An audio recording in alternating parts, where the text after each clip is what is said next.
So how does this all stack up? Where are we at the moment with US-Turkey relations? Let's speak to the founder and chairman of Geopolitical Future.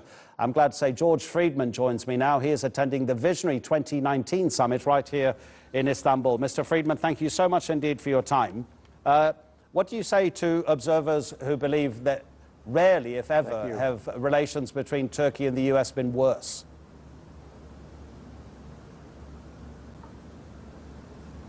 Well, I think they have been worse. I think the fact that the president of the United States has chosen to withdraw our troops from Syria has been a major step forward. I think the visit of President Erdogan to Washington has been another step forward. In the end, the United States and Turkey have a great many things in common. For example, both countries oppose Syria. Both countries have problems with Iran. We have many serious issues, and we've been caught up in trivial ones, and I think we are now sorting them out. The S-400 missile system doesn't appear to be particularly trivial as far as NATO is concerned, because obviously it's a Russian system, and then allied with the F-35, that next-generation fighter jet that Turkey has been contributing to and has since been thrown out of that F-35 program. Those two things in conjunction, this particular military element of disputes that exist between Turkey and the United States, how are the two countries going to get past that? Because it's not only about bilateral issues, it also concerns every single NATO member, doesn't it?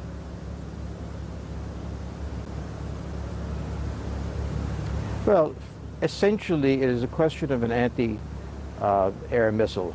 There are many anti-air missiles. And frankly, if the F-35 is so vulnerable to intercept by the Russian missile, well, it's not much of a plane anyway. I don't regard this as a serious issue. I think this is one of those issues where governments like to fight while they quietly talk over the more serious issues. So if Turkey wants the S-400 and it doesn't get the F-35, it really doesn't matter to Turkey, and ultimately it doesn't matter to the United States. As to the NATO members, they don't really count in this discussion. This is between the Americans and the Turks. And yet, Moscow says it wants to supply more S-400s to Ankara, and it's also offered its own next-generation fighter jet to Ankara. And Recep Tayyip Erdogan has been quite clear, saying that if we don't get the F-35s, we are going to look elsewhere. He hasn't mentioned the name Russia, but he has said we are going to look elsewhere. So, in terms of that particular issue, you say there are more serious ones. What are the more serious ones? Well, the most serious one is, does Turkey want to become dependent on Russia? Russia saved the Assad regime. Russia is a historic enemy of Turkey. I don't think that the Turkish government in the end will choose to become dependent on the Russians for their weapon systems. There are many more issues on the table between Turkey and Russia, ultimately, than between Turkey and the United States. But again, from the American point of view, if Turkey chooses to align with Russia, the United States will survive. The question is, if Turkey aligns with Russia, how secure is it against Russian pressure? Yes, and how do you see that potential realignment? At the moment, there seems to be some kind of divergence in terms of US policy towards Turkey, with the White House having, we could probably say, a slightly more lenient point of view compared to Congress. Do you see any potential realignment of Ankara's more away from the United States and towards Russia?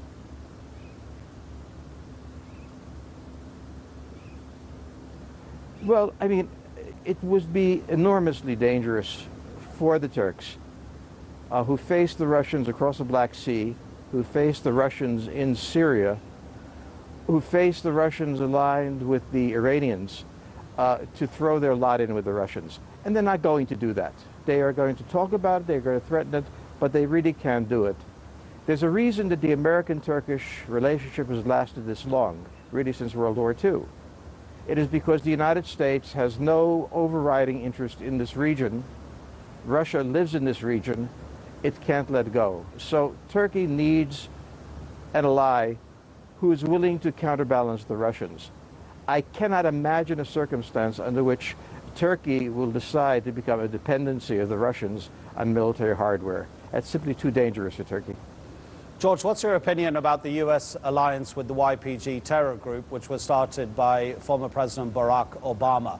Do the Americans, in their heart of hearts, do they understand that the YPG, do they acknowledge that it is indeed a terrorist group and is quite simply the Syrian arm of the PKK terror group, and it was just a question of expediency, that the Americans needed someone to fight Daesh, so they chose a terror group? Well, that is exactly the position. Now remember, most Americans don't know of this issue. Most Americans don't know of the PKK or any of these other factors. The government itself was in a fight against ISIS, and this was a helpful group. But remember the crucial thing, when the moment came that it mattered, Erdogan demanded that the United States withdraw their forces from Syria, from the border area, and the United States did. Now, you could always find something that could have done more or so on and so forth, but the United States made an enormous concession on this. And I think President Erdogan understood that, which is why he came to Washington. And I think on this basis we can begin to move forward. But Turkey did not want to see the United States defending them. The United States agreed not to defend them. And now we move forward. And we wait to see if the United States and the Russians can get all of the heavy weapons that have been supplied mostly by the Americans back from the YPG. Let's end with one of the long-standing issues, well, long-standing I say over the past few years, but one of the most pertinent and most relevant issues as far as Ankara is concerned, the extradition of Fethullah Gulen, this cleric who lives in exile in the United States in Pennsylvania, who the Turkish government says was the mastermind behind the failed coup in 2016.